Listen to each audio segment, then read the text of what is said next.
ग्वालियर से खबर, जहां पर केंद्रीय नागरिक उड्डयन एवं नगर विमानन मंत्री ज्योतिरादित्य सिंधिया ने ग्वालियर में बाढ़-ग्रस्त क्षेत्रों का जायजा लेने मंत्रियों और अधिकारियों के साथ बैठक की। ग्वालियर आते ही वो सीधे कंट्रोल कमांड सेंटर पहुंचे, जहां पर बाढ़-ग्रस्त क्षेत्रों को लेकर वो एक्शन में नजर आए।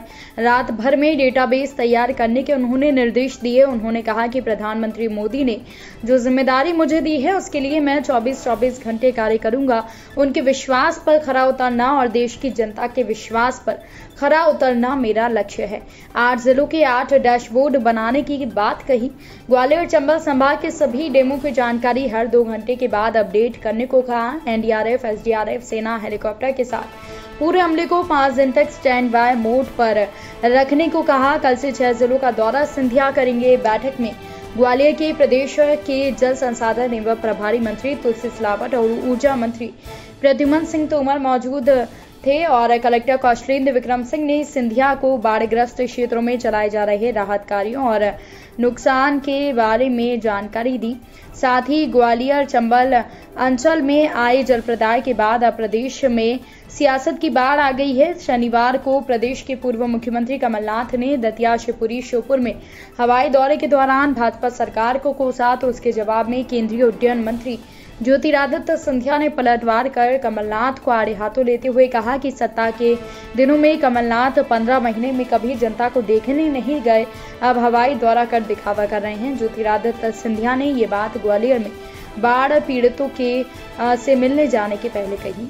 गुना जिले के बाढ़ प्रभावित क्षेत्रों का हवाई सर्वेक्षण कर नुकसान का जायजा लिया गया। अशोकनगर जिले के बाढ़ से बुरी तरह प्रभावित क्षेत्रों का आज हवाई सर्वेक्षण कर नुकसान का जायजा लिया। देखिए, जो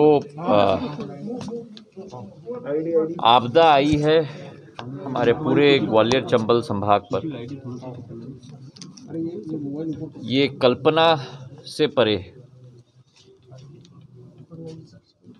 हम लोगों में से किसी ने भी ये कल्पना नहीं की थी कि इस पैमाने पर बाढ़ हमारे मध्य प्रदेश की उत्तरी भाग में आ पाएगी।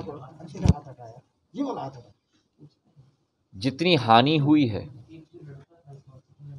शांत हो जाएं पीछे हैं, जितनी हानि हुई है स्वतः लोगों की,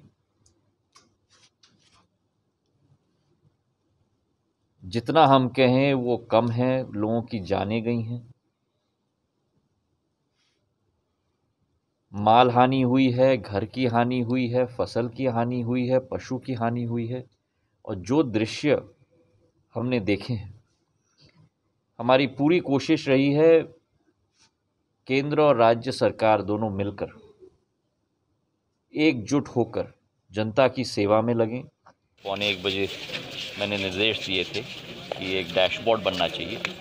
उसकी पहली कट आज सुबह मैंने देखा है, जहां हम लोग मॉनिटरिंग कर रहे हैं पानी के लेवल का, बांध का, नदियों का, और उसी के साथ मौसम का आकलन का, ताकि उसका हम लोग मैचिंग कर पाएँ कि कहाँ हमारा अनुमान है कि मौसम बिगड़ने वाला है और उन बांधों की क्या स्थिति है, उन नदियों की क्या स्थिति है, ताकि भविष्य के लिए तैयारी पहले से हम लोग कर पाएँ।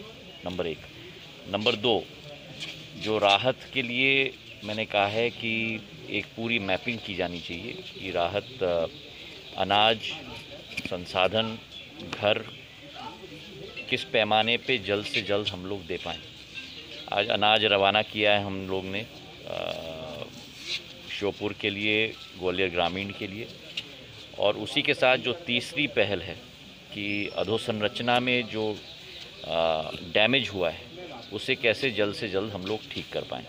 तो ये तीनों मॉडल्स पर हम लोग काम कर रहे हैं और आज रात को मैंने कहा है दोबारा हम लोग इस पर बैठ के चर्चा करेंगे मेरे आज के दौरे के बाद। जिन लोगों ने 15 महीने अपने अलावा कभी भी प्रदेश की जनता के बारे में नहीं सोचा, वो आज फरमान लगाने के लिए पहुंच गए, और वो भी पैर जमीन पर नहीं लेकिन हवाई दौरा। जनता के लिए सेवा हवा से नहीं की जाती है, ज़मीन से की जाती है। बहुत बहुत धन्यवाद।